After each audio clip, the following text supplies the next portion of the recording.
VBC ప్రేక్షకులకి నమస్కారం. Artificial intelligence ప్రపంచం సాంకేతిక రంగం వైపు అడుగులేస్తూనే ఉంటుంది. సాంకేతిక రంగం తనని తాను నిరూపించుకుంటూ మనుగడ సాధిస్తూ ప్రజల అవసరాలకు, ప్రజల వినియోగాలకు టెక్నాలజీ రంగం సాంకేతిక నిపుణుల విజ్ఞానంతో ముందుకు దూసుకెళ్తాం అనేది సర్వసాధారణం. అయితే సాంకేతికతను మనం ఎంత అందిపుచ్చుకున్నాం అనేది ఒక సమస్య, ప్రశ్న.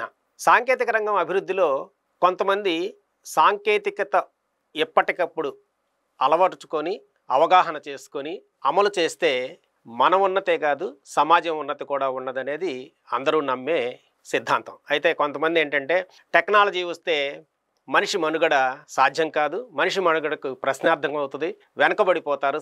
టెక్నాలజీ ఉన్నప్పుడు సామాన్య ప్రజలు దాన్ని అందుకోలేక ఆర్థిక స్వాతంత్రం తీసుకోలేరు అని ఒక అపోహలో ఉన్నారు. అలాంటి అపోహలు పటాపంచలు చేసి దానికి ఉదాహరణ సెల్ ఫోన్ వచ్చినప్పుడు సెల్ అట, మాట్లాడొచ్చట, ఎక్కడైనా మాట్లాడొచ్చట కదా అని ఒక పెదవి విరిచిన మాటలతో మాట్లాడేవారు. అయితే ఇప్పుడు చూడండి, సెల్లు లేని వ్యక్తి అసలు ప్రపంచం మీద, భూగోళం మీద ఉండడు.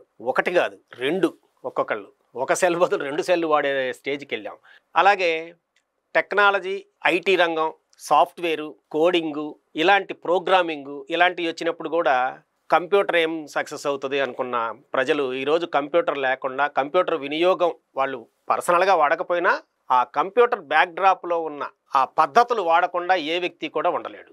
దానికి ఉదాహరణ, ఈరోజు మనం బ్యాంకింగ్కి వెళ్తే క్యాష్ వెళ్ళి డ్రా చేసుకునే పరిస్థితి లేకుండా ఇంట్లో ఉండి ట్రాన్స్ఫర్ చేసే స్టేజ్కి మన సాంకేతిక రంగం అభివృద్ధి అయింది. అలాగే ఏఐ, వీటన్నిటిని తోసి ఆర్టిఫిషియల్ ఇంటెలిజెన్స్ అంటే కృత్రిమ మేధ.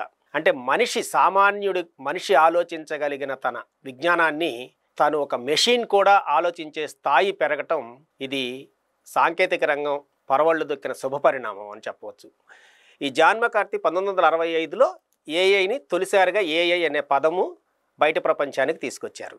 ఆ తీసుకురావడానికి కారణం ఈ ప్రశ్న అనమాట. అలన్ ట్యూరింగ్ వేసిన ప్రశ్న. నిజమే కదా, యంత్రం పనిచేస్తుంది, మనిషి ఇచ్చిన సూచనలు, మనిషి ఇచ్చిన ఉపకరణాలతో యంత్రం పనిచేస్తుంది, ఈ యంత్రం ఆలోచించగలిగితే ఎంత బాగుంటుంది అనేది. అదే ఏఐకి నానుడైంది. ఆ ఏఐ అప్పుడు స్టార్ట్ అయింది చూడండి, ఎన్ని సంవత్సరాలు? 75 సంవత్సరాలు. 75 సంవత్సరాల్లో మనం ఊహించామా? మనకు తెలుసుద్దా? మనం ఊహించలేదు. కానీ అప్పుడు ఊహించిన శాస్త్రవేత్త కళ ఈరోజు సాకారమైంది. అలాగే మీకు ఇంకొకటి చిన్న విషయం, ఎందుకంటే చరిత్ర తెలుసుకోకుండా మనం ఏఐ తెలుసుకున్నందువల్ల మనం సక్సెస్ అవ్వం. 100 సంవత్సరాల చరిత్ర ఎవరైనా చదవండి, ద ఫ్యూచర్ బుక్ ఉంటే చదవండి, తెలుగులోకి మార్చుకొని పీడిఎఫ్లు కూడా వచ్చినాయి.